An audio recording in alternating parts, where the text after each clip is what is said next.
हाँ, मैंने last class में फंजाई के कुछ ट्रिक्स दिए थे। आई थिंक सभी बच्चों को याद हो गए। ठीक है। Yes sir. यस तो सर। क्या हम लोग फंजाई का सबसे डिफिकल्ट, फंजाई में सबसे जो डिफिकल्ट पार्ट है उसका रिप्रोडक्शन वाला पार्ट है ना। यहाँ पर कुछ डिफिकल्ट वर्ड यूज किए गए, एक्सोजिनस, इंडोजिनस, कुछ डिफिकल्ट वर्ड आते हैं। तो क्या हम लोग रिप्रोडक्शन वाले पार्ट को कंप्लीट कर ले। ठीक है, कि कैसे उसमें सेक्सुअल रिप्रोडक्शन होगा, एसेक्सुअल होंगे, कि कैसे वहां पास फ्रूटिंग बॉडीज बनेगा, कैसे एस्कस बनेंगे, इंडोजिनस होगा, एक्सोजिनस होगा, वो पार्ट कर ले, या हम लोग जेनेटिक्स वाला पार्ट करें। चलो फटाफट बोलो, मैसेज में जाओ, मुझे बोलो, मैं वैसा स्टार्ट करूं। जेनेटिक्स। ठीक है, फटाफट बोलो, मैसेज बॉक्स में जाओ, फटाफट बताओ, फटाफट। क्या हमें उस दिन, नहीं तो फिर फंगस कंप्लीट हो जाएगा। चलो ठीक है।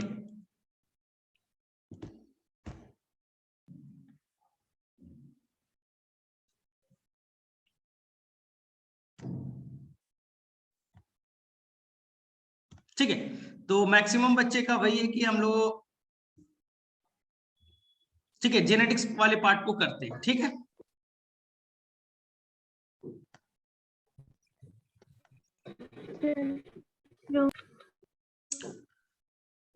चलो देखो अब तुम लोगों ने स्कूल में तो पढ़ाई की होगी। ठीक है, ये चैप्टर जिसे जेनेटिक्स के नाम से जाना जा रहा है, ठीक है, ये principle of heredity and variation, ये आपने क्लास में तो पढ़ाई की होगी, स्कूल में तो सभी ने पढ़ाई की है। ठीक है, तो एक हम लोग रिकैप करते हैं, एक रिवीजन करते हैं। इसमें बहुत सारे डेटाबेस क्वेश्चन आते हैं, बहुत सारे रेशियो आते हैं, तो हम लोग एक रिवीजन करते हैं। चलिए, सबसे पहले इस चैप्टर में सबसे पहला क्वेश्चन जो बनेगा वो मेंडल के अराउंड बनेगा। इस चैप्टर में सबसे पहला जो क्वेश्चन है वो मेंडल के अराउंड बनेगा ना। मेंडल ने जो भी एक्सपेरिमेंट किए थे उसके अराउंड फर्स्ट क्वेश्चन बनेगा। ठीक है, और ये क्वेश्चन सबसे आसान होगा, आई थिंक सभी बच्चे कर लेंगे। ठीक है, मेंडल के जो एक्सपेरिमेंट से जितने भी क्वेश्चन है वो सारे बच्चे आसानी से सॉल्व कीजिए। सबसे पहला क्वेश्चन ये आएगा कि मेंडल का बर्थ, बर्थ इंपॉर्टेंट नहीं, हमें कभी भी किसी साइंटिस्ट का बर्थ से कोई लेना देना नहीं, हाँ, लेकिन हमें बस थोड़ा सा याद रखना ये कहानी कब की है, 1822। बर्थ से कभी क्वेश्चन आया नहीं है, याद रखिएगा 1822 बर्थ। सबसे इंपॉर्टेंट जो क्वेश्चन बनेगा वो मेंडल का ड्यूरेशन, जो उन्होंने एक्सपेरिमेंट किया था वो कितने साल का एक्सपेरिमेंट था, और ड्यूरेशन से क्वेश्चन बनेगा। तो सभी बच्चों को मालूम है एक्सपेरिमेंट कितने सालों का था। चलिए फटाफट मैसेज बॉक्स में जाइए, सभी को मालूम है 7 सालों का एक्सपेरिमेंट था। 7 years। और ये कब से कब किया गया, फटाफट। तो ये एक्सपेरिमेंट किया गया था 1856 से 1863। आई थिंक सभी को मालूम है। मैं सभी को म्यूट पे डाल दूंगा, नहीं तो सभी को कंफ्यूजन होगा। एक मिनट, मैं म्यूट पे डाल दे रहा हूँ। ठीक है, 1 मिनट। ठीक है, ध्यान। तो पहला क्वेश्चन बनेगा कि मेंडल का जो एक्सपेरिमेंट था 7 ईयर का वो कब से कब है, आंसर इज 1856 से 1863। सेकेंड क्वेश्चन है कि मेंडल ने जो एक्सपेरिमेंट किया था उसका एक्सपेरिमेंटल मटेरियल क्या था। फटाफट आंसर करिए, मैसेज बॉक्स में जाओ, आंसर लिखो। जो मेंडल ने एक्सपेरिमेंट अपना किया था 7 ईयर का, उसका एक्सपेरिमेंटल मटेरियल क्या था, फटाफट। ठीक है, सभी को मालूम है गार्डन पी। ठीक है, गार्डन पी। ध्यान से सुनिएगा, यहाँ पर एक क्वेश्चन में आप कंफ्यूज हो सकते हैं, यहाँ पर आप एक क्वेश्चन में कंफ्यूज हो जाइएगा, क्योंकि यहाँ पर ऑप्शन में स्वीट पी भी हो सकता है, ऑप्शन में स्वीट पी भी हो सकता है, जिसका साइंटिफिक नेम है लेथाइरस ओडोरेटस, जिसका साइंटिफिक नेम है लेथाइरस ओडोरेटस। तो याद रखिएगा ओडोरेटस, याद रखिएगा। मेंडल ने जो अपना एक्सपेरिमेंट किया था वो स्वीट पी पे ना करके उन्होंने गार्डन पी पे किया था, उन्होंने अपना एक्सपेरिमेंट गार्डन पी पे किया था। और टाइप कीजिए गार्डन पी का साइंटिफिक नेम क्या था। अगर ऑप्शन में है गार्डन पी और स्वीट पी तो आप आंसर गार्डन पी कीजिएगा, जिसका साइंटिफिक नेम है पाइसम सताइवा। ठीक है, तो सर स्वीट पी भी पे क्या हुआ था, याद रखिएगा स्वीट पी पे एक्सपेरिमेंट किया गया लिंकेज को लेकर के। स्वीट पी पे एक्सपेरिमेंट किया गया था लिंकेज को लेकर के। जो दो साइंटिस्ट थे बैटसन एंड प्यूनेट, उन्होंने एक्सपेरिमेंट किया था। बैटसन और प्यूनेट दो साइंटिस्ट थे, उन्होंने लिंकेज को लेकर के स्वीट पी पे एक्सपेरिमेंट किया था। मेंडल ने एक्सपेरिमेंट गार्डन पीपल किया था, जिसका साइंटिफिक नेम था पाइसम सताई। चलिए सेकंड क्वेश्चन, जो उन्होंने गार्डन पी पे एक्सपेरिमेंट किया था, फटाफट बताइए उन्होंने 7 कैरेक्टर कौन कौन से लिए थे? कितने कैरेक्टर पे काम किया था? सभी को मालूम है 7 कैरेक्टर पे। How many character? Her character के 2 ट्रेट थे, ध्यान सुनिएगा। जैसे कैरेक्टर है टॉल ना, कैरेक्टर है हाइट को लेकर के, हाइट को लेकर के, तो हाइट या तो होगा एक फॉर्म होगा, ठीक है, टॉल, और एक क्या होगा डॉट, तो ये क्या हो गए ट्रेट। तो हाइट कैरेक्टर था और ट्रेट थे टॉल एंड डॉट। तो 7 टोटल कितने थे आप सभी को मालूम है 7। इससे एक क्वेश्चन नीट में जरूर बनता है, तो मैं एक शॉर्ट ट्रिक देता हूं, इसे आप कभी कंफ्यूज नहीं होइएगा। मैं एक शॉर्ट ट्रिक दे रहा हूं, इसे कभी भी आप कंफ्यूज नहीं होइएगा। आपको एक ट्रिक दे रहा हूं, यहां पर लिख दे रहा हूं, टायर गीका, TYRGICA। ये ट्रिक आप याद रखिएगा हमेशा, TYR, टायर गीका। ये जितने भी मैंने TYRGICA लिखा, ये सारे डोमिनेंट ट्रेट है। ध्यान सुनिए, मेंडल ने 7 कैरेक्टर लिया, हर कैरेक्टर के 2 ट्रेट थे। एक जो था वो डोमिनेंट ट्रेट था, एक जो था वो डोमिनेंट ट्रेट था, और एक जो थे वो रिसेसिव ट्रेट थे। हर कैरेक्टर के 2 ट्रेट थे, एक डोमिनेंट एक रिसेसिव। तो ध्यान से देखिए, तो मैंने यहां पर आपको एक शॉर्ट ट्रिक दे दिया डोमिनेंट ट्रेट का, T फॉर टॉल, यानी पहला उन्होंने एक्सपेरिमेंट जो था वो हाइट को लेकर के था। फर्स्ट किसको लेकर के था? हाइट को लेकर के। तो एक हो गया टॉल, तो दूसरी तरफ कौन हो गया? रिसेसिव कौन हो गया? डॉट। ध्यान से सुनिएगा। सेकेंड जो ट्रेट थे, ध्यान से देखिए, यहां पर लिखा येलो और यहां लिखा राउंड। ये दो जो लिए कैरेक्टर, ये थे मटर के कलर, सीड का कलर और सीड का शेप।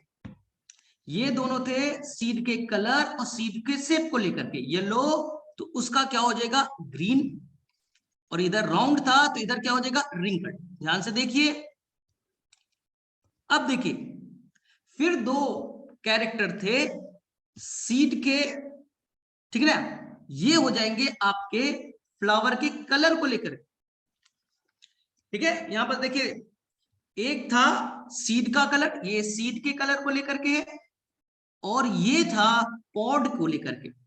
एक था पॉड का कलर और एक था पॉड का शेप। तो ग्रीन था डोमिनेंट और येलो थे रिसेसिव। इसी तरह से पॉड में था इन्फ्लेटेड और कॉन्स्ट्रिक्टेड। इसी तरह से लास्ट जो थे वो फ्लावर को लेकर के थे, फ्लावर का कलर और फ्लावर का पोजीशन। तो ध्यान से देखो, मैं रिपीट कर दे रहा हूं, कभी भी तुम्हें कंफ्यूजन नहीं होगा कि ये बताइए कि मेंडल ने जो भी लिए थे 14 ट्रेट कौन थे और 7 कैरेक्टर कौन था। तो आप यहां पास आराम से लिख दीजिएगा टायर गीका, टायर गीका। ये सारे के सारे जो लिखा मैंने वो 7 डोमिनेंट ट्रेट है। तो ये था हाइट को लेकर के, ये 2 थे सीड के कलर Y और R, येलो और राउंड, सीड के कलर और सीड के शेप को लेकर। फिर ये था पॉड के कलर, पॉड के कलर और पॉड के शेप को लेकर के। फिर था ये 2 फ्लावर के कलर, फ्लावर के कलर और फ्लावर के पोजीशन को लेकर। अब सबसे इंपॉर्टेंट क्वेश्चन बनता है कि नीट में अगर क्वेश्चन आया ग्रीन डोमिनेंट ट्रेट था या रिसेसिव ट्रेट था, आंसर कीजिए। ग्रीन डोमिनेंट ट्रेट था या रिसेसिव ट्रेट था? इन्फ्लेटेड मतलब चपटा, इन्फ्लेटेड मतलब चपटा। चलिए बताइए, ग्रीन डोमिनेंट ट्रेट है या रिसेसिव ट्रेट? फटाफट बताओ, ग्रीन डोमिनेंट ट्रेट है या रिसेसिव ट्रेट? फटाफट मैसेज करो, ग्रीन जो था डोमिनेंट ट्रेट था या रिसेसिव ट्रेट था? ठीक है, सबका आंसर गलत है, सबका आंसर गलत है। ग्रीन जो ट्रेट था वो डोमिनेंट ट्रेट था या रिसेसिव ट्रेट था? तो ध्यान से सुनना, आपको आंसर करना है ग्रीन दोनों है। ग्रीन जो ट्रेट था वो दोनों है, यहां देखिए ग्रीन जो है वो रिसेसिव में है, सीड के कलर को लेकर के ग्रीन रिसेसिव है, लेकिन पॉड के कलर को लेकर के ग्रीन, पॉड के कलर को लेकर के ग्रीन डोमिनेंट है।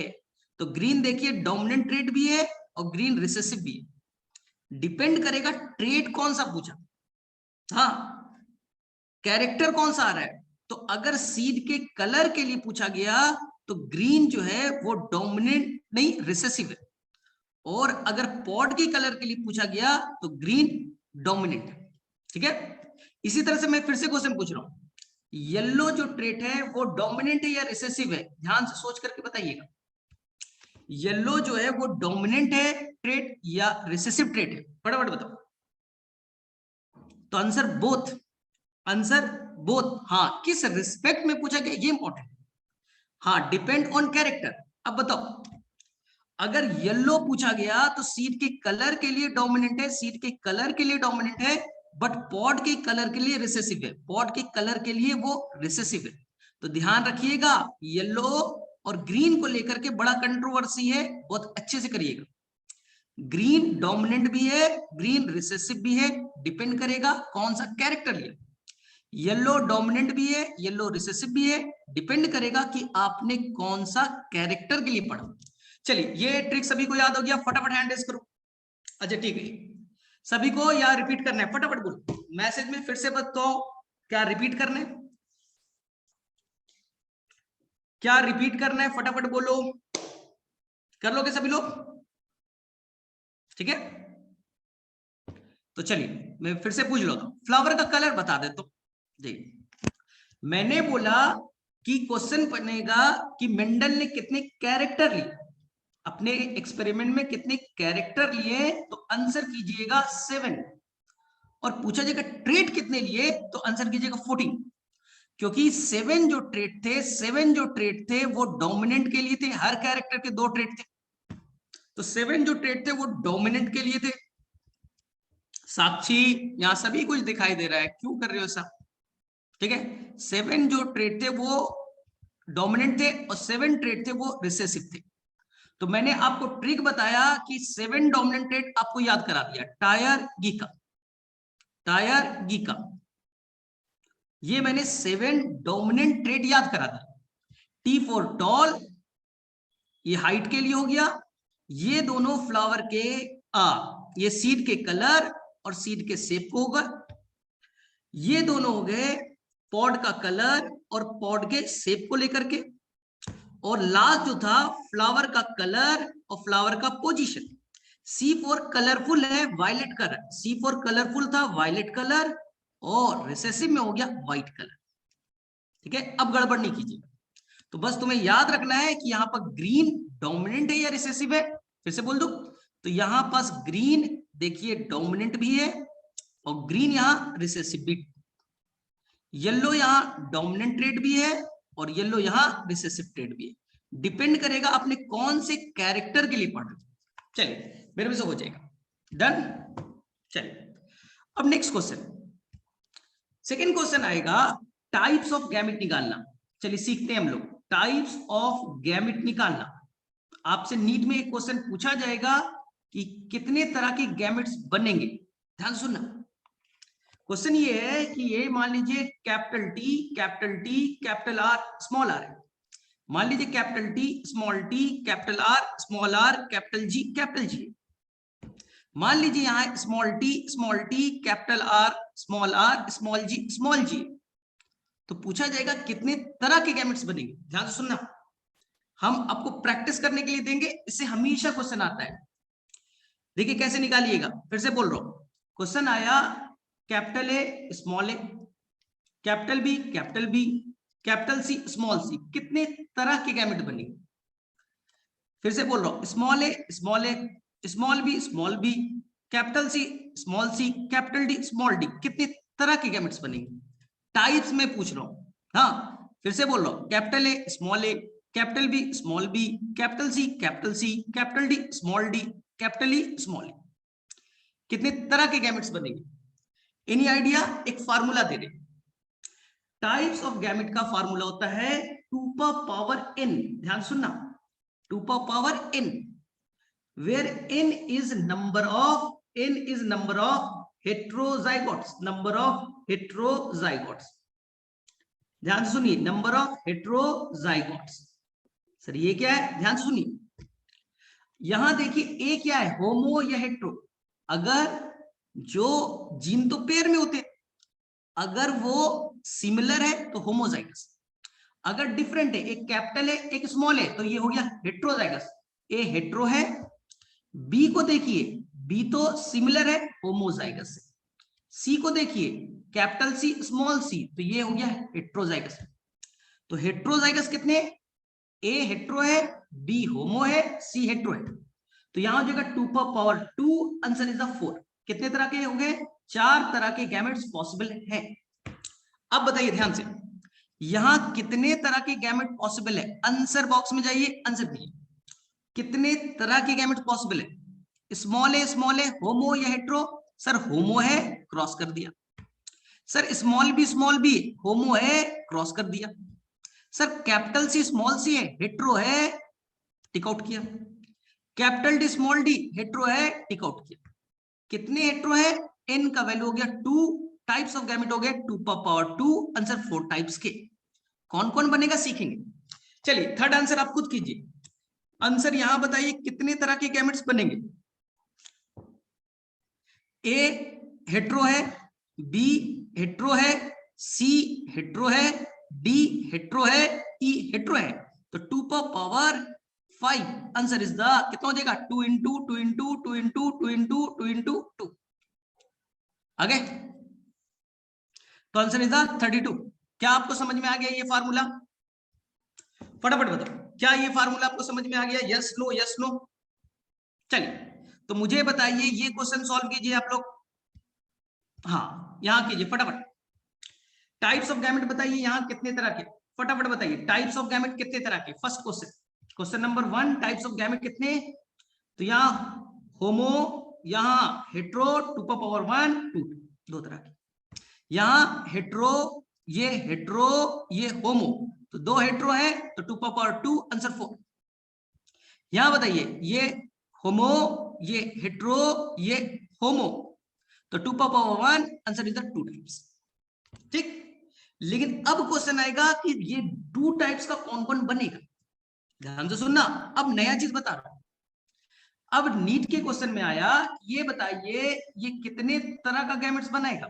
ध्यान से सुनिएगा, ये कितने तरह का गैमेट्स बनाएगा, ध्यान से सुनिए।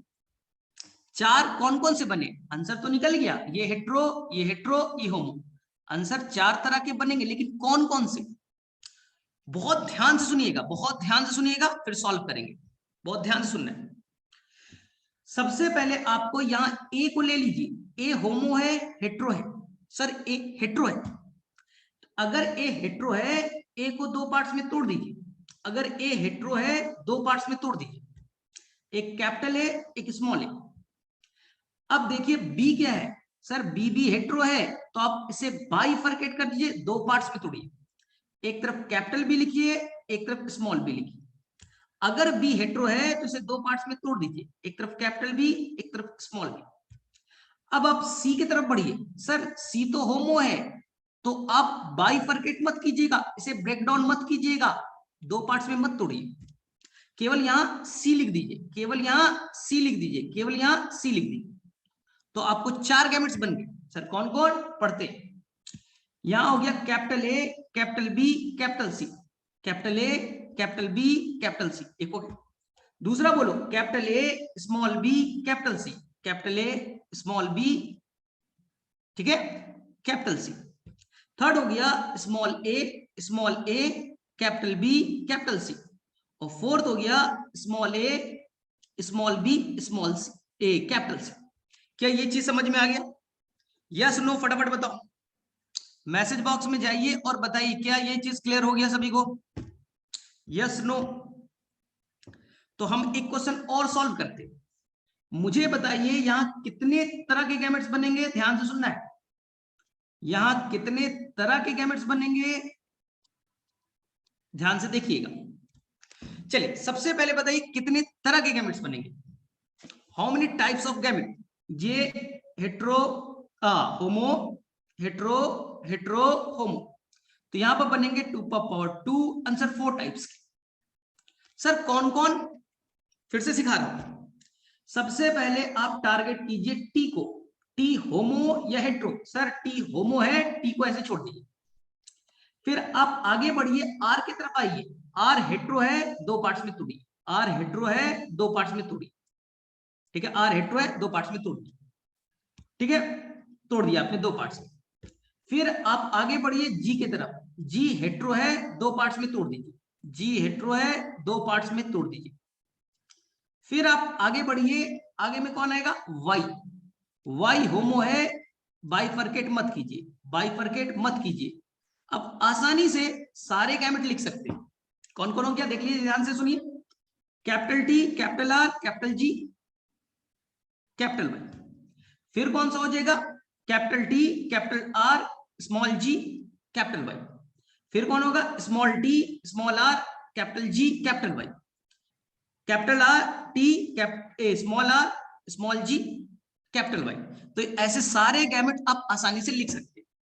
तो आप पेन उठाइए, कॉपी पे लिख करके मुझे बताइएगा। Capital A small A, capital B, capital C small C, capital D, capital E small E. क्या आप खुद से बना सकते हो? यस या नो में बताइए, क्या आप खुद से बना सकते हो? क्या ये आप खुद से बना सकते हो? सभी से बन जाएगा, यस नो? सभी लोग सॉल्व कर लेंगे? ठीक है, सभी लोग बन जाएगा। पहले आपको टाइप्स ऑफ गैमेट निकालना है। तो ये हेट्रो हो गया, ये होमो, ये हेट्रो, ये होमो, ये, ठीक है, इसे कट कीजिए। हेट्रो, जितना भी हेट्रो है, कितने हेट्रो है, 3। तो 2 पावर 3 हो गया, ये हो गया 8। आराम से बाइफरकेट करेंगे, आगे बढ़ते जाएंगे, बाइफरकेट करेंगे, आगे बढ़ते जाएंगे। इसे एक और बना के छोड़ देते। ए हेट्रो है, 2 पार्ट्स में तोड़ दिए। बी होमो है, बाइफरकेट नहीं करेंगे। बी होमो है, बाइफरकेट नहीं करेंगे। सी हेट्रो है, 2 पार्ट्स में तोड़ देंगे। 2 पार्ट्स में कैपिटल सी स्मॉल सी को तोड़ दिए। डी होमो है, बाइफरकेट नहीं करेंगे। डी होमो है, बाइफरकेट नहीं करेंगे। ई बाइफरकेट कर देंगे, ई बाइफरकेट कर देंगे, ई बाइफरकेट कर देंगे, ई को बाइफरकेट कर देंगे। तो सभी से सॉल्व हो जाएगा, यस नो बताइए। क्या सॉल्व हो जाएगा सभी से, हाँ या ना, यस या नो, फटाफट। ठीक, यस नो, यस नो, सभी से सॉल्व हो जाएगा। चलो ठीक है, कर लेंगे सभी लोग। चलो, हाँ ये ट्रिक बोर्ड के लिए वैलिड है। ट्रिक्स में आएगा कि ये कितने तरह के गैमेट्स बनेगा, बना दीजिए। मेनली ये नीट का क्वेश्चन है, मेनली ये नीट का क्वेश्चन है, बोर्ड में भी अप्लाई कीजिए, कोई दिक्कत नहीं। चलिए ठीक है, अब हम लोग आगे चले। यानी कि हमने टाइप्स ऑफ गैमेट भी सीखा। अब मेंडल पे हम लोग सीखे। मेंडल ने जो एक्सपेरिमेंट किया, ध्यान से सुनिएगा। मेंडल ने कई सारे एक्सपेरिमेंट किए। पहला एक्सपेरिमेंट मोनोहाइब्रिड, ध्यान से सुनिए, मोनोहाइब्रिड। तो जब उन्होंने मोनोहाइब्रिड क्रॉस किया, ठीक है, तो इसमें आपको 2 रेशियो याद करने। एक होगा पीआर यानी फिनोटाइपिक रेशियो, और एक जीआर यानी जीनोटाइपिक रेशियो। फटाफट आंसर कीजिए। मेंडल ने जो मोनोहाइब्रिड क्रॉस किया, वहां 2 रेशियो आए, फिनोटाइपिक रेशियो और जीनोटाइपिक रेशियो। मुझे फिनोटाइपिक रेशियो बताइए, चलिए आंसर कीजिए।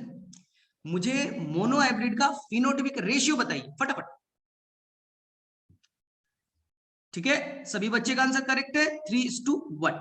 3 टॉल थे, 3 टॉल थे और 1 डॉर्फ था। 3 टॉल थे, 1 डॉर्फ था। चलिए करेक्ट है। मुझे जीनोटाइपिक रेशियो बताइए, मुझे जीनोटाइपिक रेशियो बताइए फटाफट। फिनोटाइपिक सभी ने बताया, मुझे जीनोटाइपिक रेशियो बताइए। तो आंसर था 1:2:1। ठीक है, 1 जो था जीनोटाइप मतलब जीन्स कैसे हैं, फिनोटाइप मतलब दिखावा, बाहर से कैसा दिखता है ना। तुमने बाहर में देखा कितने टॉल कितने डॉट, बाहरी बनावट हो गया फिनोटाइपिक रेशियो।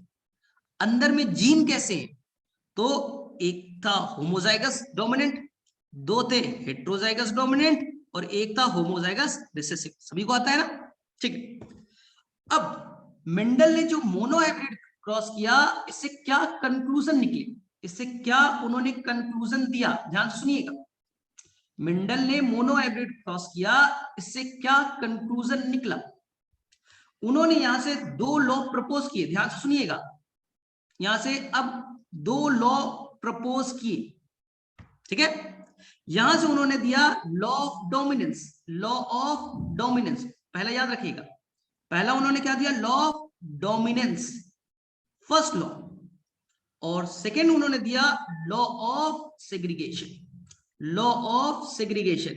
तो मोनोहाइब्रिड करने से दो बेनिफिट मिले, एक मिला लॉ ऑफ डोमिनेंस और एक मिला लॉ ऑफ सेग्रीगेशन। फिर से मैं बोल रहा हूं, मेंडल ने मोनोहाइब्रिड क्रॉस किया, लेकिन इससे फायदा क्या हुआ, बेनिफिट क्या हुआ, क्या मीनिंग था इसका। तो इससे दो उन्होंने लॉ प्रपोज किए, law of dominance, law of segregation. ध्यान से सुनिए, लॉ ऑफ डोमिनेंस बाद में रिजेक्ट हो जाएगा, लॉ ऑफ डोमिनेंस बाद में रिजेक्ट हो जाएगा, इसलिए ये यूनिवर्सल लॉ नहीं है, ये हर जगह अप्लीकेबल नहीं है, हर जगह ये रूल अप्लीकेबल नहीं है। लेकिन जो सेकेंड लॉ है, लॉ ऑफ सेग्रीगेशन, जिसे आप प्यूरिटी ऑफ गैमेट भी कहिएगा, जिसे आप प्यूरिटी ऑफ गैमेट के नाम से भी जानते हैं, ये आज तक वैलिड है, ये आज तक वैलिड है, ये यूनिवर्सल लॉ है।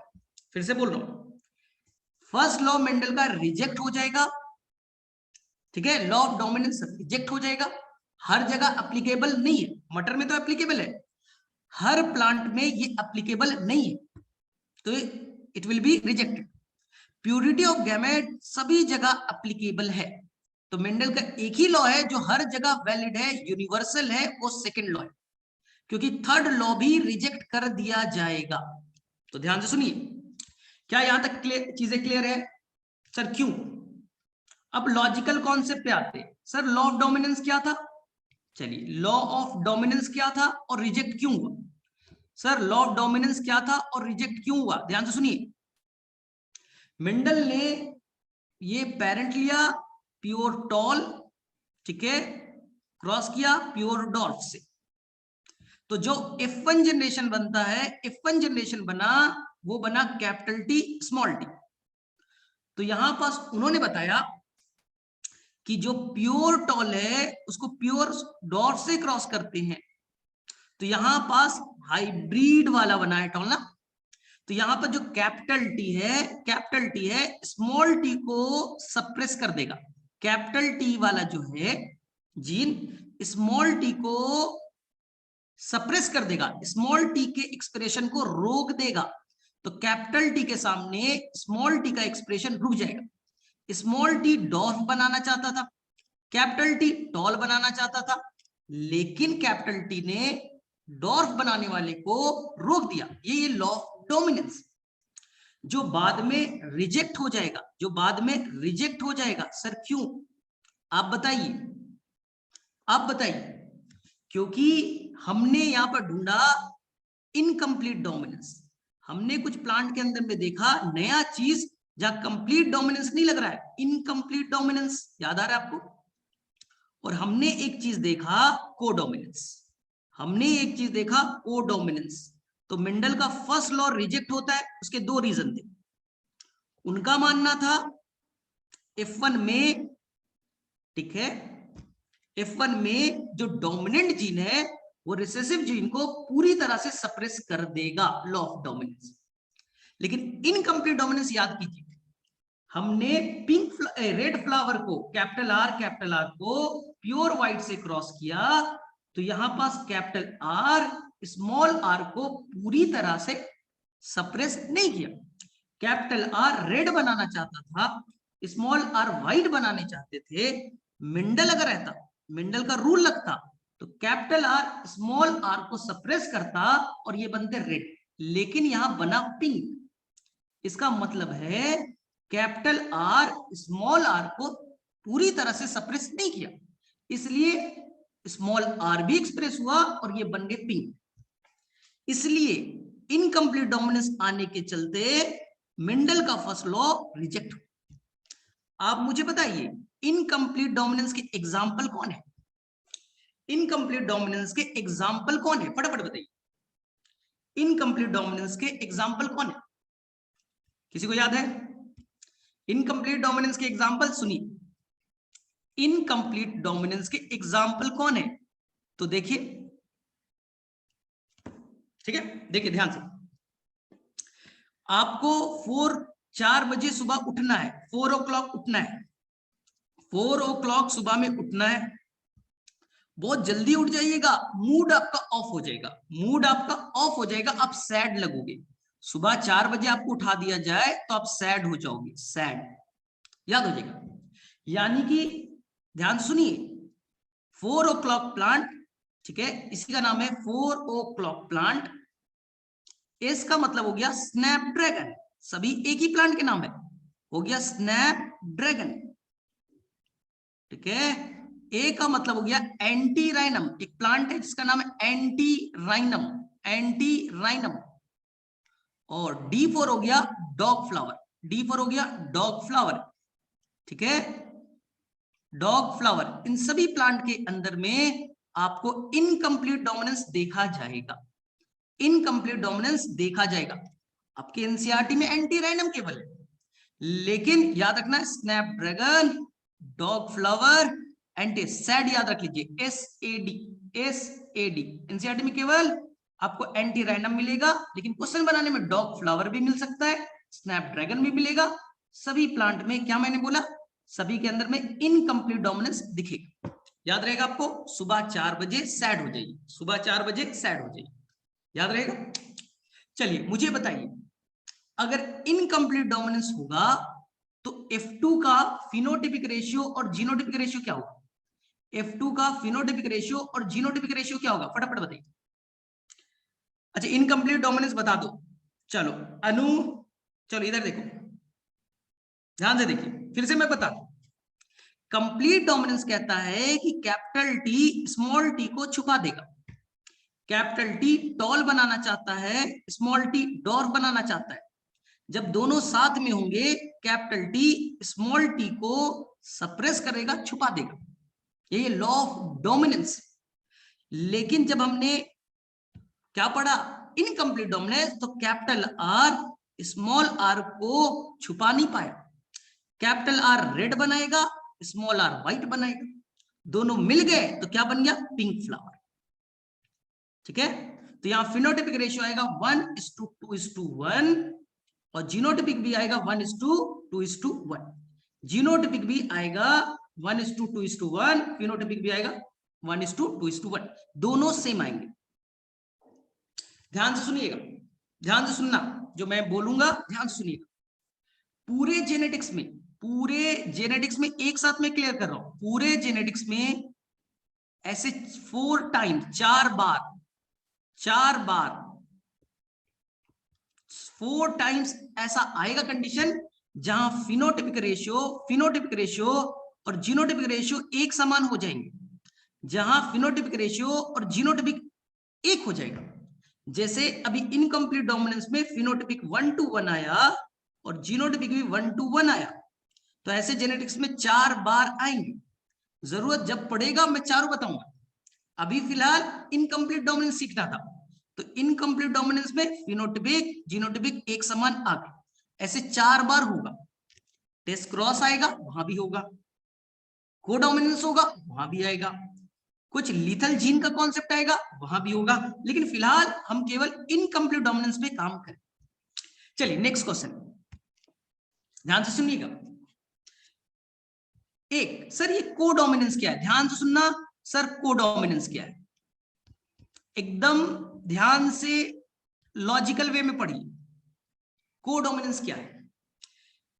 फिर से मैं बता रहा हूं, अगर कैपिटल टी पूरी तरह से स्मॉल टी को छुपा दे तो ये हो गया complete dominance, capital T small T को पूरी तरह से छुपा दे तो ये हो गया कंप्लीट डोमिनेंस, ठीक है, जो मेंडल में हुआ था पी प्लांट में, ठीक है। 4 o'clock प्लांट में क्या हुआ था, कैपिटल आर स्मॉल आर को पूरी तरह से नहीं छुपाया था, तो हो गया इनकम्प्लीट डोमिनेंस, पूरी तरह से नहीं छुपाया तो हो गया इनकम्प्लीट डोमिनेंस।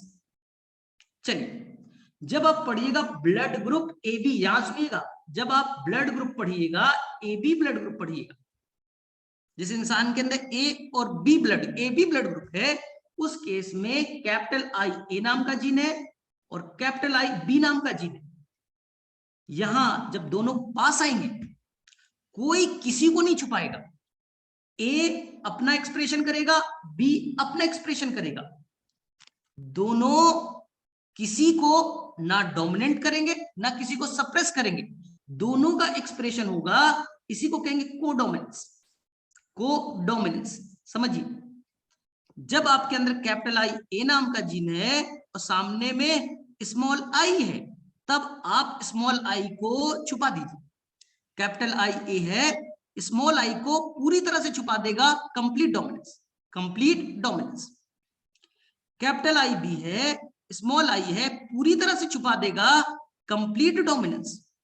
लेकिन कैपिटल आई ए है, कैपिटल आई बी है, ठीक है, दोनों जब लड़ाई करेंगे तो दोनों किसी पे भारी नहीं, ना कोई किसी को छुपाएगा, ना किसी पे कोई डोमिनेंट है, ना किसी पे रिसेसिव है, दोनों का इक्वल एक्सप्रेशन होगा, इसी को कहेंगे कोडोमिनेंस, इसी को कहेंगे हम लोग कोडोमिनेंस, जो ए बी ब्लड में देखा जाएगा।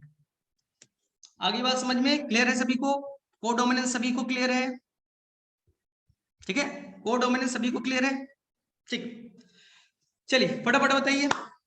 अब ये बताओ, क्वेश्चन आएगा, एक क्वेश्चन डिस्कस करते हैं। ये बताइए ब्लड ग्रुप कैसा डोमिनेंसी शो करता है? ब्लड ग्रुप कैसा डोमिनेंसी शो करता है? कंप्लीट डोमिनेंसी, कोडोमिनेंसी, ठीक है, या इनकम्प्लीट डोमिनेंसी, या मे बी बोथ? चलिए बताइए, फटाफट आंसर कीजिए। मुझे बताइए ब्लड ग्रुप कैसा डोमिनेंसी शो करता है? Complete dominancy, codominancy, incomplete dominancy, may be both. यहां पर सभी बच्चे का आंसर गलत है, सभी बच्चे का आंसर गलत है, रॉन्ग। जितने भी बच्चे ने आंसर लगभग शुरू में किया, सभी का आंसर रॉन्ग निकला, गलत निकले। सर क्यों? क्योंकि आपने कॉन्सेप्ट समझा नहीं। यही क्वेश्चन नीट का सबसे फेवरेट क्वेश्चन बनता है, नीट का सबसे फेवरेट यही क्वेश्चन बनता है, ब्लड ग्रुप में कैसा डोमिनेंसी आएगा। आपने आंसर बोला, ठीक है, आपने आंसर बोला कोडोमिनेंसी, ये गलत हो गया। सर क्यों? ध्यान से सुनिए, ब्लड ग्रुप में आपने पढ़ा है capital I A small I, एक capital I B small I, ठीक है। मुझे बताइए आपने पढ़ा है ये सब सारी चीज। यहां बताइए कैपिटल आई ए स्मॉल आई पे कंप्लीट डोमिनेंसी है ना? कंप्लीट डोमिनेंट तो है, कंप्लीट डोमिनेंसी तो लग रहा है। Capital I B small I complete dominancy तो कर रहा है। जहां पास कैपिटल आई ए और कैपिटल आई बी आएगा, वहां होगा कोडोमिनेंसी।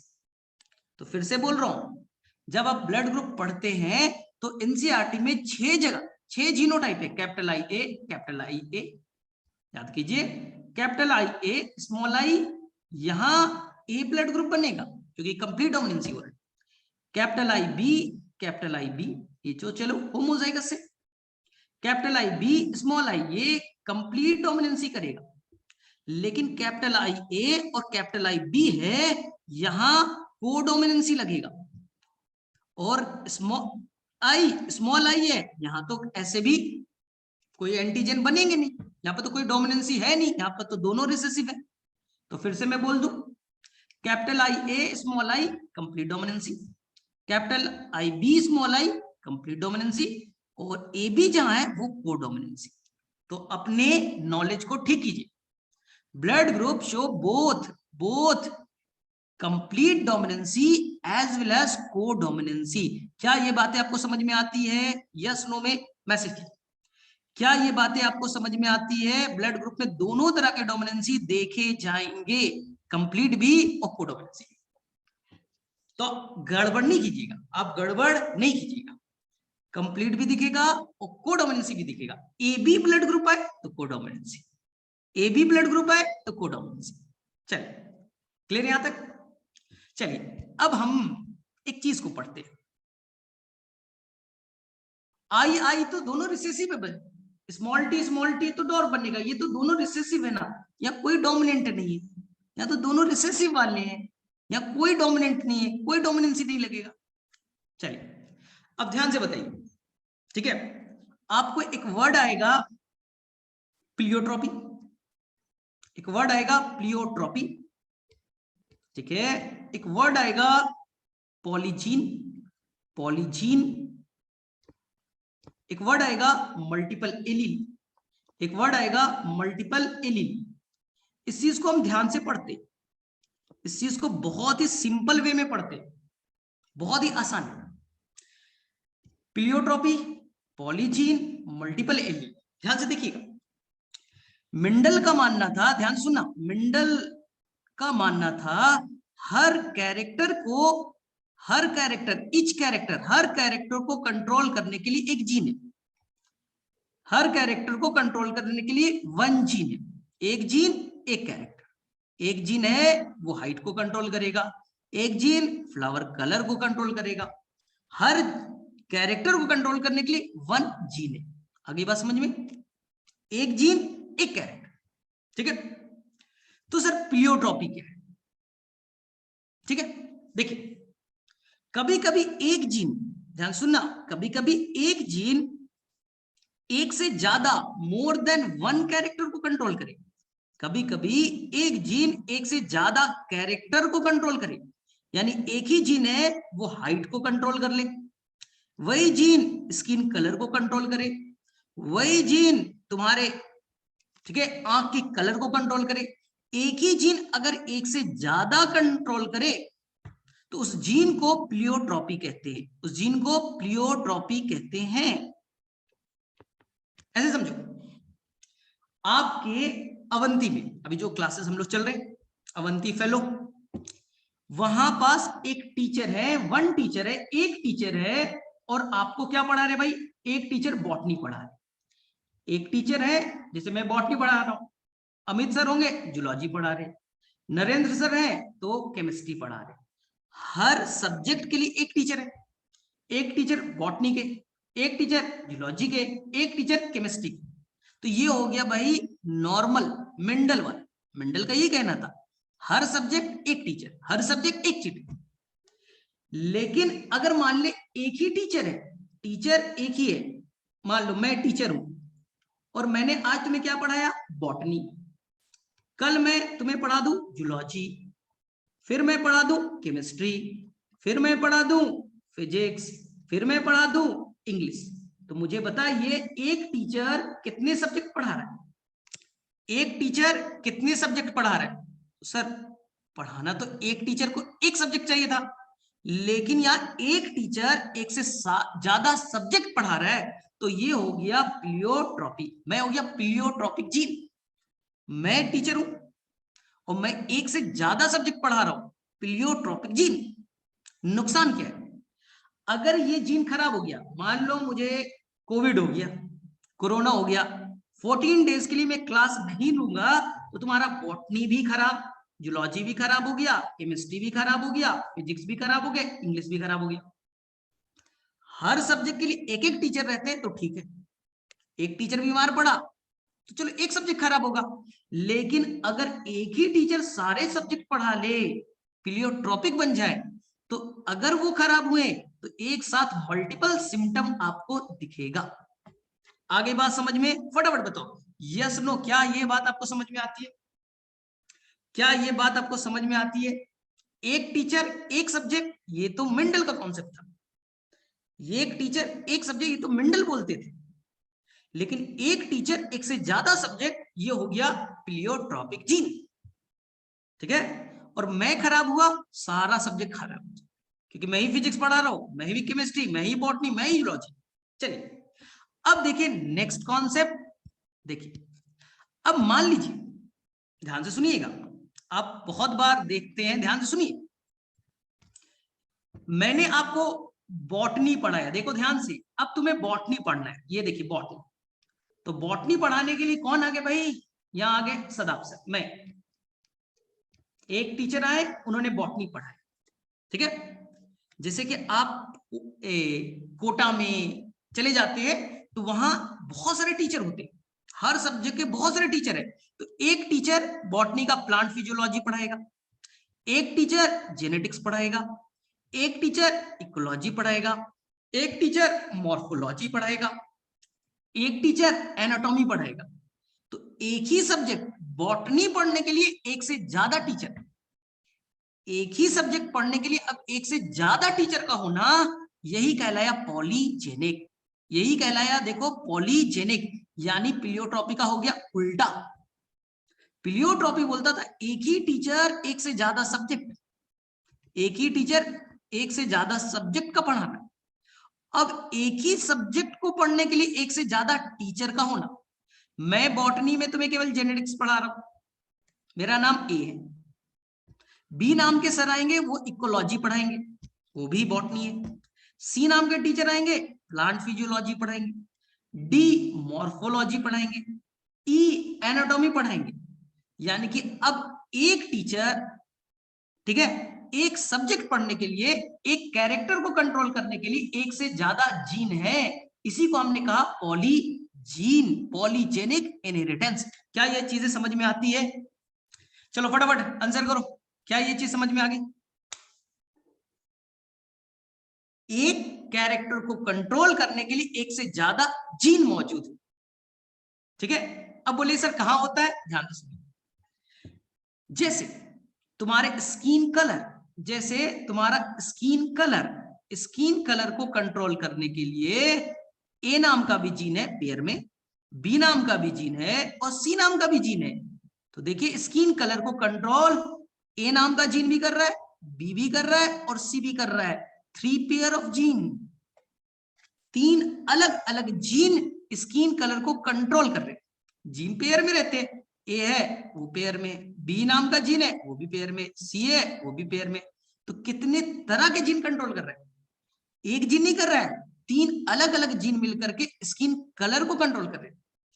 जैसे ह्यूमन हाइट, मान ले ह्यूमन हाइट, तुम्हारा हाइट कंट्रोल कर रहा है, मान लीजिए यहां पास 10 पेयर जीन कर रहा है, मान लीजिए 10 पेयर कर रहा है, तो कैरेक्टर तो एक ही है ना, हाइट कैरेक्टर है, कंट्रोल एक से ज्यादा पेयर कर रहे हैं। इसी तरह से मान लीजिए ह्यूमन, ठीक है, इंटेलिजेंसी, इसे मान लो 25 पेयर कर रहा है, 25 अलग अलग जीन इस कैरेक्टर को कंट्रोल कर। तो ये तीनों चीज क्लियर हो गया।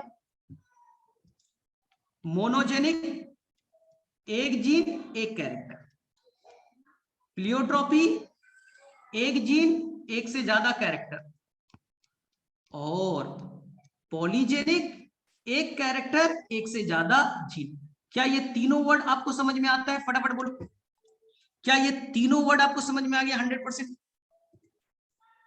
मोनोजेनिक तो मेंडल का कॉन्सेप्ट था, उन्होंने बोला एक जीन एक कैरेक्टर, हमारे अंदर एक जीन एक कैरेक्टर, लेकिन कुछ जीन एक से ज्यादा कंट्रोल कर रहे, तो प्लियोट्रॉपी। और कई जगह पे एक ही कैरेक्टर को कंट्रोल करने के लिए एक से ज्यादा जीन। याद हो गया? मैं तुम्हें हमेशा बॉटनी पढ़ाऊंगा, बॉटनी एक ही टीचर, ये हो गया मोनोजेनिक। अगर मैं एक से ज्यादा सब्जेक्ट पढ़ाने लगूं तो मैं हो गया प्लियोट्रॉपी, और जब बॉटनी पढ़ाने के लिए एक से ज्यादा टीचर आ जाए तो हो गया पॉलीजेनिक। चलिए, तो मेरे से ये सारी चीज क्लियर है। चलिए अब हम लोग आगे बढ़ते हैं और एक नया कॉन्सेप्ट सीखते हैं। मल्टीपल एलील क्या है सर? मल्टीपल एलील क्या है? ध्यान से सुनना, यहां पर कॉन्सेप्ट थोड़ा अलग, मल्टीपल एलील, ठीक है, ध्यान से सुनिएगा। ये ए नाम का जीन है, ठीक है, अच्छा वाला है, काम करता है, कैरेक्टर को कंट्रोल कर रहा है, बढ़ा रहा है। मान ली टी है, ये प्लांट के हाइट को बढ़ाता है, ठीक है, और यही एक और है, ये प्लांट के हाइट को घटा रहा है।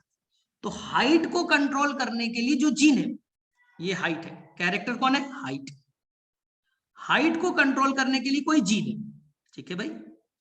ये जो जीन है, ध्यान से देखिए, ये जो जीन है प्लांट के हाइट को बढ़ाने का काम करता है, बढ़ाने का काम करता है।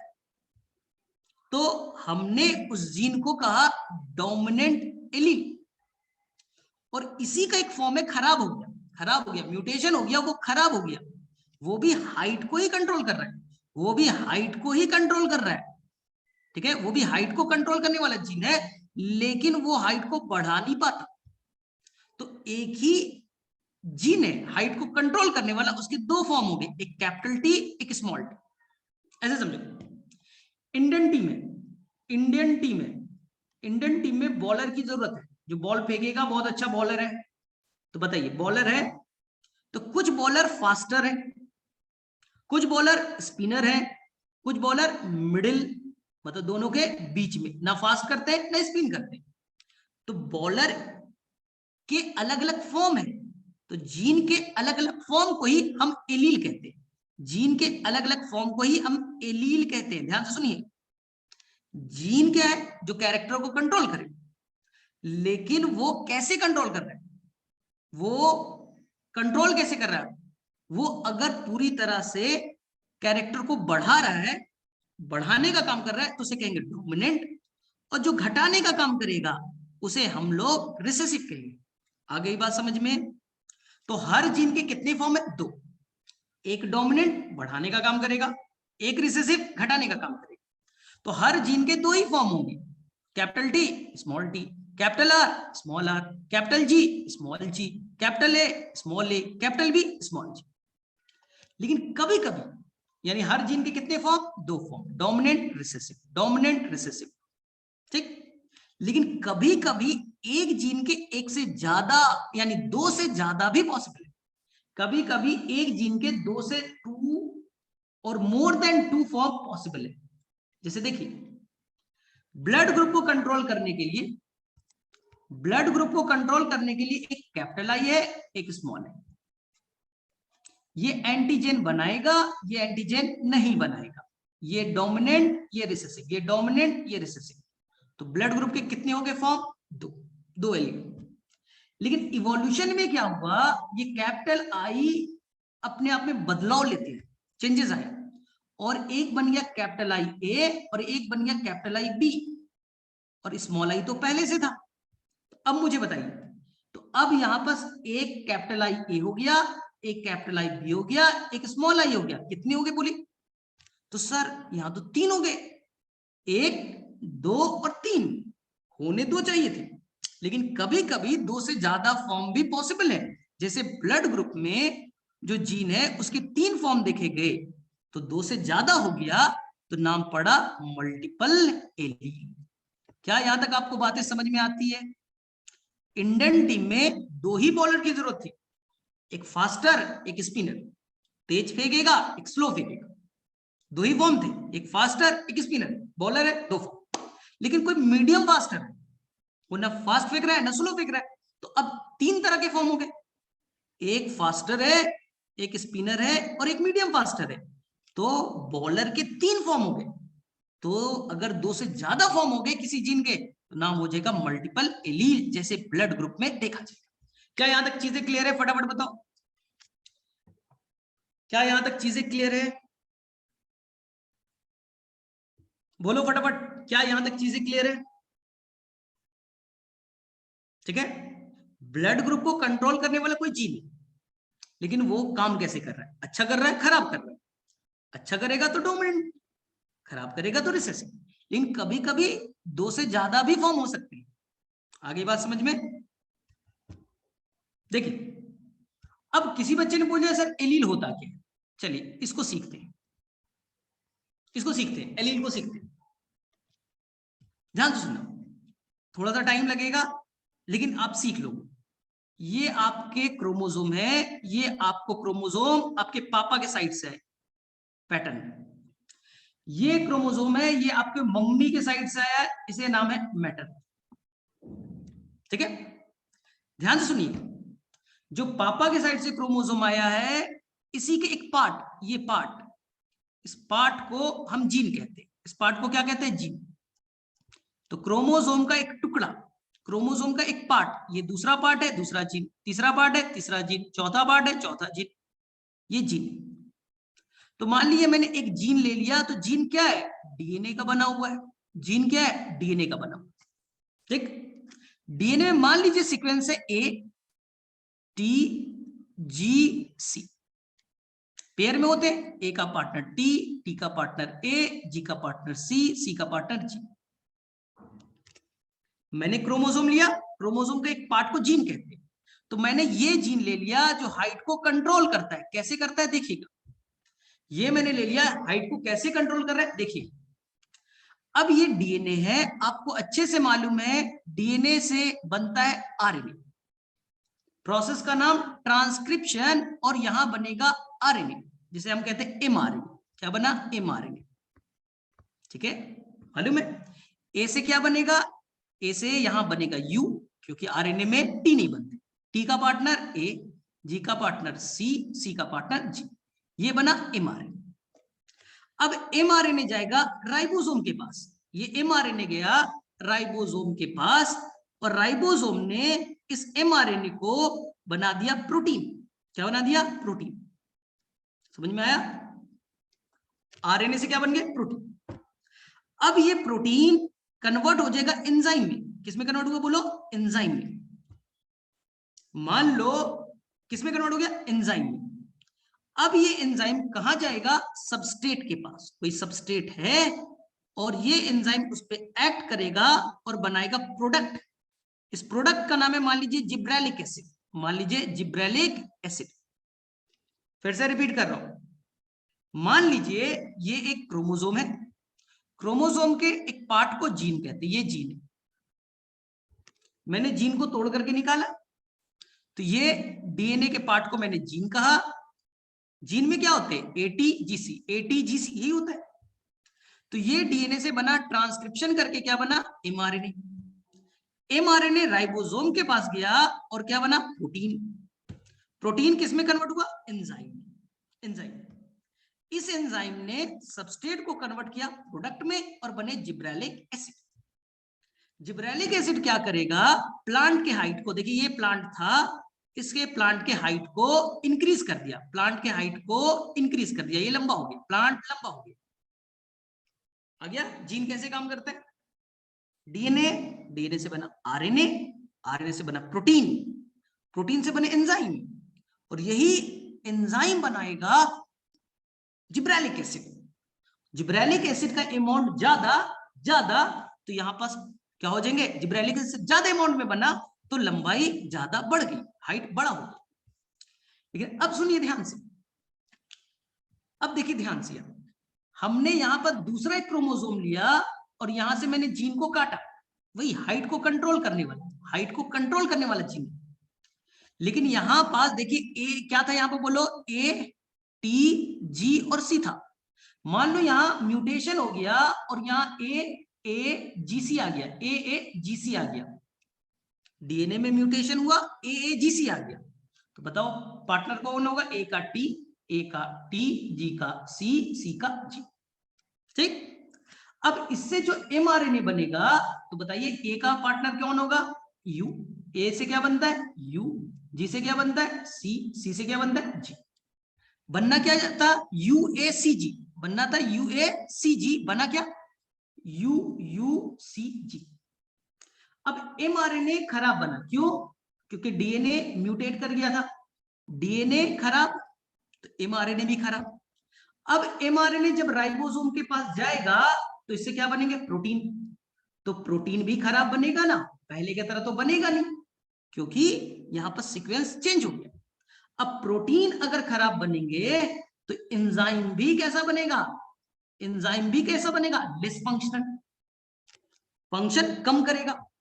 एंजाइम अब क्या करेगा? सबस्ट्रेट को कन्वर्ट करेगा प्रोडक्ट में। एंजाइम खराब है तो प्रोडक्ट भी कम बनेंगे, एंजाइम खराब तो प्रोडक्ट भी कम बनेंगे। तो जिब्रेलिक एसिड कम बनेगा, जिब्रेलिक एसिड कम बनेगा तो प्लांट की हाइट मान लो 3 फीट ही ग्रो कर पाई, 3 फीट ही ग्रो कर पाई। जहां पहले प्लांट की हाइट 5 फीट का बना, अब प्लांट का हाइट कितना बना? 3 फीट का। समझ में आया कैसे काम कर रहा है जीन? जीन तो डीएनए, डीएनए के पार्ट को जीन का, उससे बनेगा आरएनए, उससे बनेगा प्रोटीन, उससे बनेगा एंजाइम, और उससे बनेगा हार्मोन, और हार्मोन ने हाइट को बढ़ाया। लेकिन दूसरे वाले में जीन खराब तो हाइट भी कम बनेगा। कितने बने? 3 फीट। अब बताइए, दोनों जगह पे तो जीन ही है ना, ये भी हाइट को कंट्रोल कर रहा है, ये भी हाइट को कंट्रोल कर रहा है। ध्यान सुनिए, दोनों जगह पे हाइट ही तो कंट्रोल हो रहा है जीन, लेकिन दोनों अलग अलग है। हाइट ही कंट्रोल कर रहा है, एक अच्छे से कर रहा है, एक खराब से कर रहा है। तो हाइट को कंट्रोल करने वाला, लेकिन दोनों जीन अलग अलग हैं। इसे मैं कह दूंगा capital T, dominant allele. Gene height को ही कंट्रोल कर रहा है, लेकिन ये अलग काम कर रहा है, ठीक ना। तो ये हो गया नॉर्मल वाला कैपिटल टी, और जो म्यूटेटेड है स्मॉल टी। तो एक ही जीन है, हाइट को कंट्रोल करने वाला, डिफरेंट फॉर्म है, डिफरेंट फॉर्म है, एक कैपिटल टी, एक स्मॉल टी, यही हो गए 2 एलील। है तो डीएनए, है तो जीन, है तो कैरेक्टर को कंट्रोल करने वाला है, हाइट को, लेकिन अलग अलग तरीके से कर रहा है। तो एक ही जीन के 2 अलग अलग फॉर्म, इसी को कहेंगे एलील। और कभी कभी और म्यूटेशन हो जाए तो कोई टी माइनस बन गया, कैपिटल टी प्लस बन गया, कैपिटल टी प्लस प्लस बन गया, तो 4 5 6 7 8 भी पॉसिबल है। तो यहां पर जीन के 2 फॉर्म मेनली होते, 2 से ज्यादा भी पॉसिबल है। अगर ऐसा हो गया तो इसी को कहेंगे मल्टीपल एलील। अब क्या समझ में आ गई बातें आपको?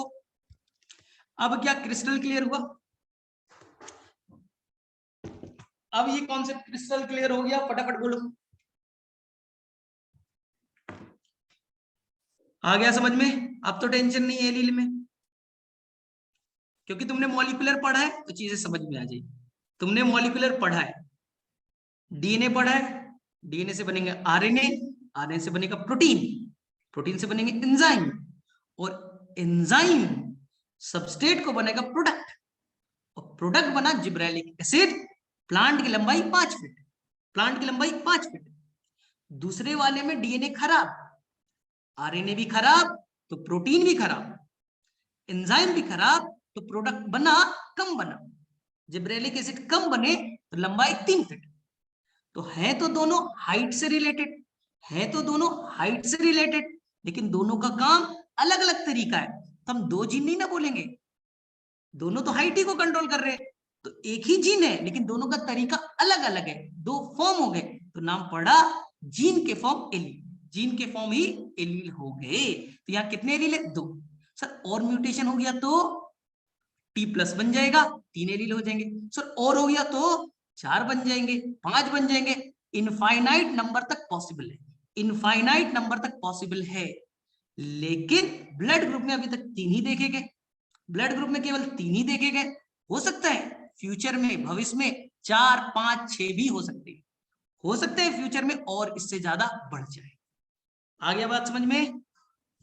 क्लियर है? अब तो कोई टेंशन नहीं है, अब समझ में आ रहा है सारा चीज? चलो ठीक है।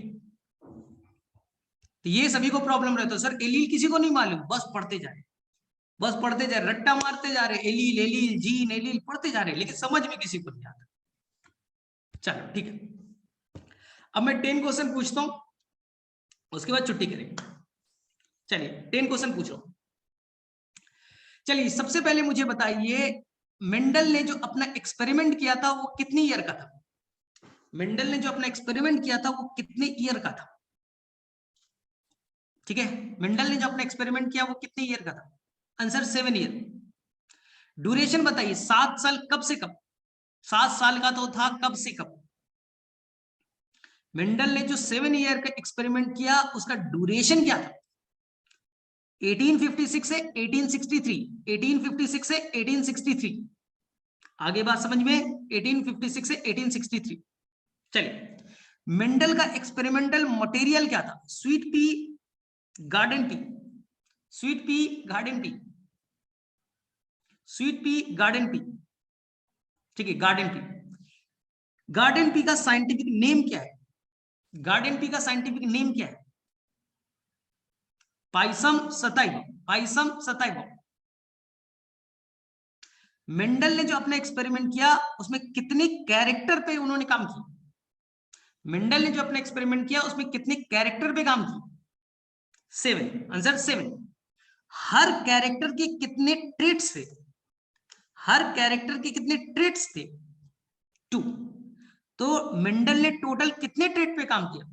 मेंडल ने टोटल कितने ट्रेट्स पे काम किया? 14। Answer is the 14। ठीक है, मुझे बताइए ग्रीन जो है डोमिनेंट ट्रेट है या रिसेसिव ट्रेट है?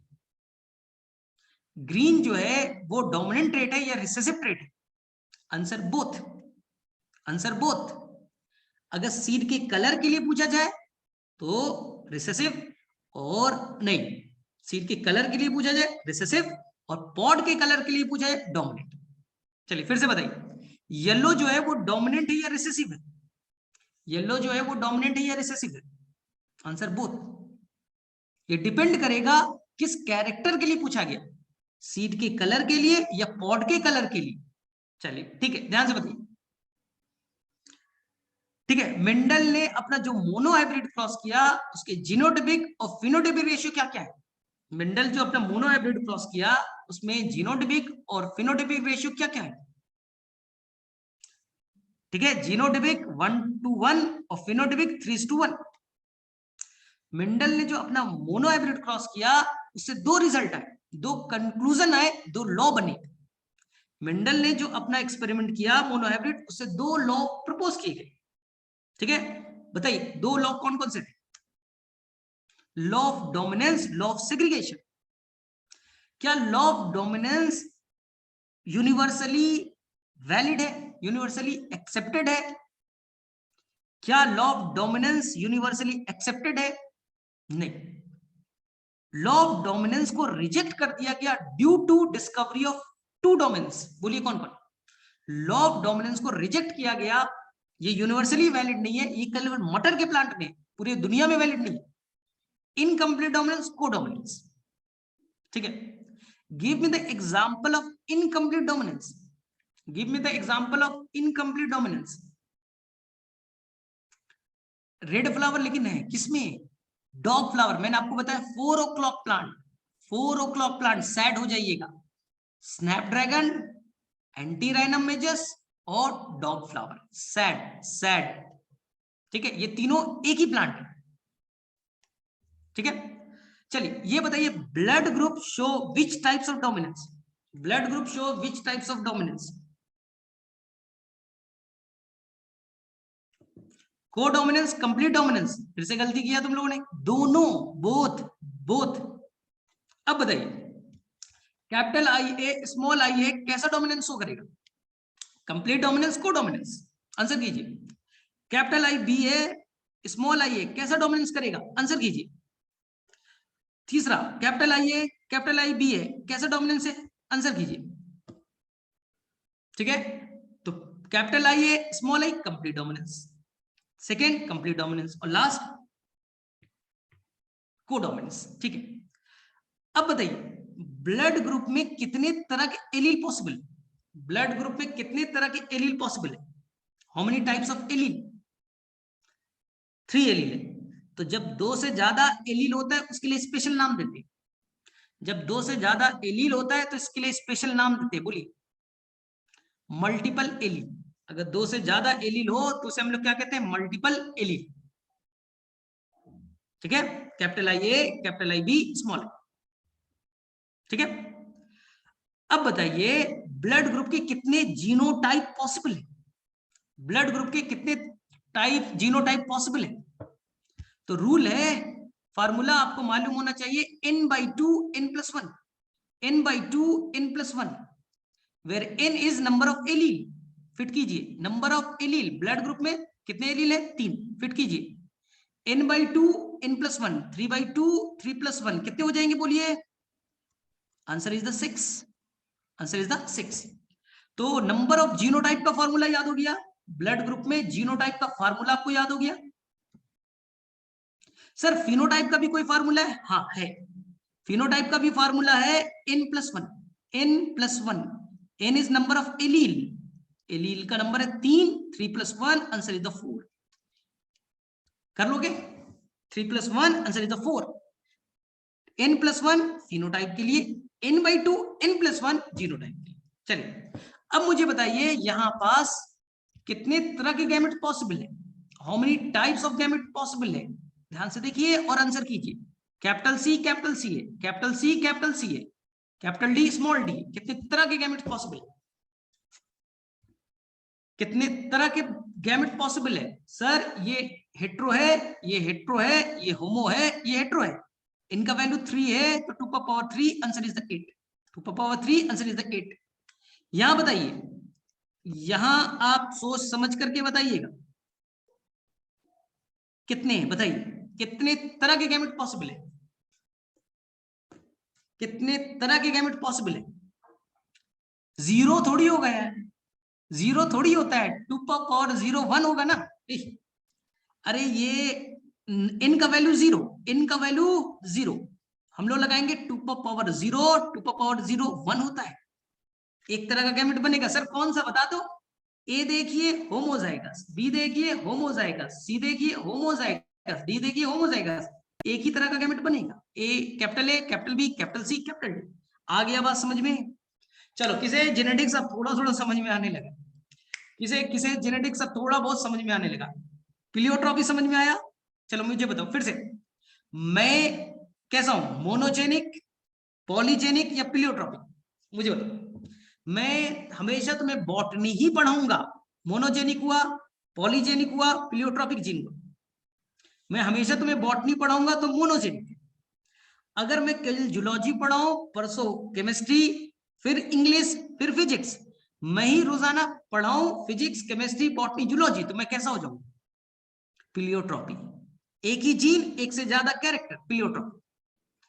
अब बॉटनी पढ़ाने के लिए यहां एक से ज्यादा टीचर आ जाए, बॉटनी पढ़ाने के लिए एक से ज्यादा टीचर आ जाए तो क्या हो जाएगा बोलो? Polygenic. Answer is the polygenic. अगर प्लियोट्रॉपी में जीन है वो खराब हो जाए तो सबसे ज्यादा नुकसान है, सबसे ज्यादा नुकसान है। वो टीचर हर सब्जेक्ट पढ़ा, वो जीन आपके आंख के कलर को भी कंट्रोल कर रहा है, बाल को भी कंट्रोल कर रहा है, और हाथ के कलर को भी कर रहा है।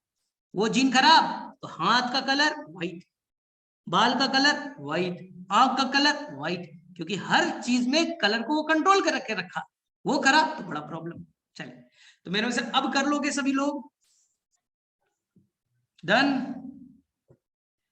आ गया समझ में? किसी को डाउट?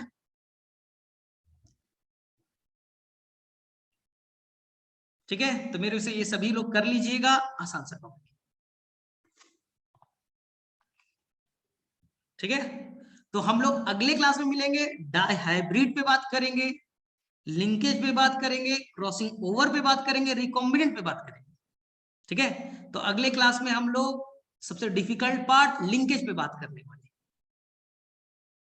चलो ठीक है, ठीक है, बाय बाय। ओके बच्चों, प्लीज फीडबैक फॉर्म जरूर भर देना। मैंने व्हाट्सएप ग्रुप में भी शेयर किया है, अभी अभी यहाँ पे चैट बॉक्स पे भी शेयर कर दिया, प्लीज। ठीक है, आप लोगों की फीडबैक फॉर्म हमें ठीक से सबमिट नहीं हो रही है, तो सभी क्या नहीं आ पा रहा है। मतलब आप लोग 40-50 लोग जुड़ते हो कॉल पे, बट हमें 20-25 ही मिल पाती है। तो प्लीज बच्चों आप लोग फिलअप कर देना, ठीक है। Thank you. और आज हमारी एक ही क्लास थी, तो ये हमारी आखिरी क्लास हुई। आप लोग ड्रॉप अप कर सकते हो। Thank you Shadab sir. आज जूलॉजी की क्लास होगी ना मैम? नहीं, आज एक ही क्लास थी, दूसरा फिजिक्स था, वो ड्रॉप हो गया है ड्यू टू सम रीजन। नहीं शायद उसके जगह पे अमित सर ने, तो देख लीजिए। ठीक है सर, बट जितना इन्फॉर्मेशन मुझे अब शाम तक भी मिली ठीक है, है, एक ही क्लास में। Thank you sir. Okay, bye bye बच्चों। Bye bye, good night.